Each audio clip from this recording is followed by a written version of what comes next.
नमस्कार। आज का सुविचार thought of the day.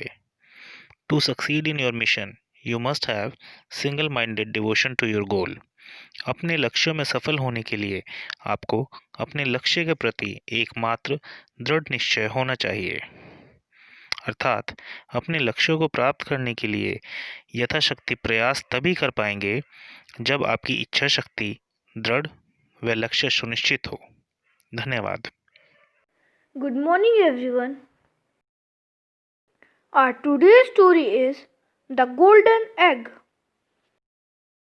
Once upon a time, a farmer had a goose that laid a golden egg every day. The egg provided enough money for the farmer and his wife for their day-to-day needs.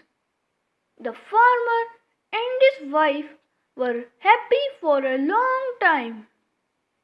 But one day, the farmer got an idea and thought, why should I take just one egg a day? Why cannot I take all of them at once and make a lot of money? The foolish farmer's wife also agreed and decided to cut the goose's stomach for the eggs. As soon as they killed the bird and opened the goose's stomach, to find anything but guts and blood, the farmer, realizing his foolish mistake, cries over the lost resource. Moral of the story is, think before you act. Thank you. सुप्रभात। आप सभी को मकर संक्रांति की हार्दिक शुभकामनाएं।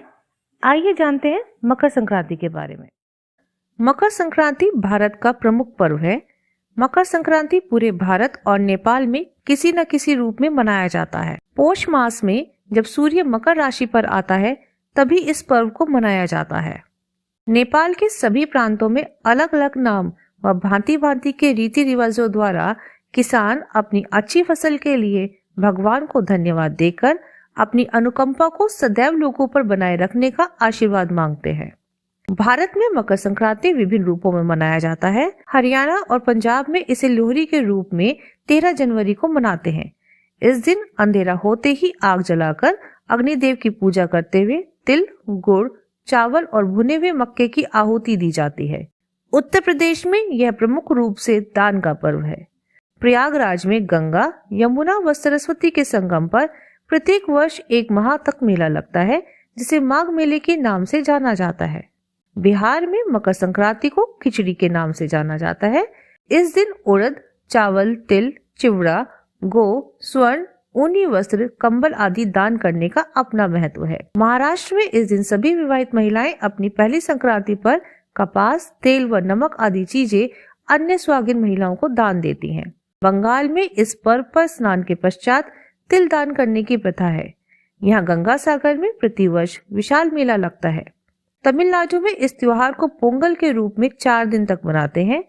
प्रथम दिन भोंगी पोंगल, द्वितीय दिन सूर्य पोंगल, तृतीय दिन मट्टू पोंगल अथवा केनु पोंगल और चौथे व अंतिम दिन कन्या पोंगल। इस प्रकार पहले दिन कूड़ा करकट इकट्ठा कर जलाया जाता है, दूसरे दिन लक्ष्मी जी की पूजा की जाती है और तीसरे दिन पशुधन की पूजा की जाती है। पोंगल मनाने के लिए स्नान करके खुले आंगन में मिट्टी के बर्तन में खीर बनाई जाती है, जिसे पोंगल कहते हैं। असम में मकर संक्रांति को माघ बिहू अथवा भोगाली बिहू के नाम से मनाते हैं। राजस्थान में इस पर्व पर सुहागन महिलाएं अपनी सास को वायना देकर आशीर्वाद प्राप्त करती हैं। साथ ही महिलाएं किसी भी सौभाग्य सूचक वस्तु का 14 की संख्या में पूजन एवं संकल्प कर 14 ब्राह्मणों को दान देती हैं। शास्त्रों के अनुसार दक्षिणायन को देवताओं की रात्रि अर्थात नकारात्मकता का प्रतीक तथा उत्तरायण को देवताओं का दिन अर्थात सकारात्मकता का प्रतीक माना गया है। इसलिए इस दिन जप, तप, दान, स्नान, श्राद्ध, तर्पण आदि धार्मिक क्रियाकलापों का विशेष महत्व है। ऐसी धारणा है कि इस अवसर पर दिया गया दान 100 गुना बढ़कर पुनः प्राप्त होता है। इस दिन शुद्ध घी एवं कंबल का दान मोक्ष की प्राप्ति करवाता है।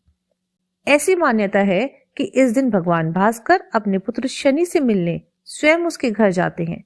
क्योंकि शनिदेव मकर राशि के स्वामी हैं, अतः इस दिन को मकर संक्रांति के नाम से जाना जाता है। महाभारत काल में भीष्म पितामह ने अपनी देह त्यागने के लिए मकर संक्रांति का ही चयन किया था। मकर संक्रांति के दिन ही गंगा जी भगीरथ के पीछे पीछे चलकर कपिल मुनि के आश्रम से होती हुई सागर में जाकर मिली थी। उम्मीद है यह जानकारी आपको पसंद आई होगी। धन्यवाद।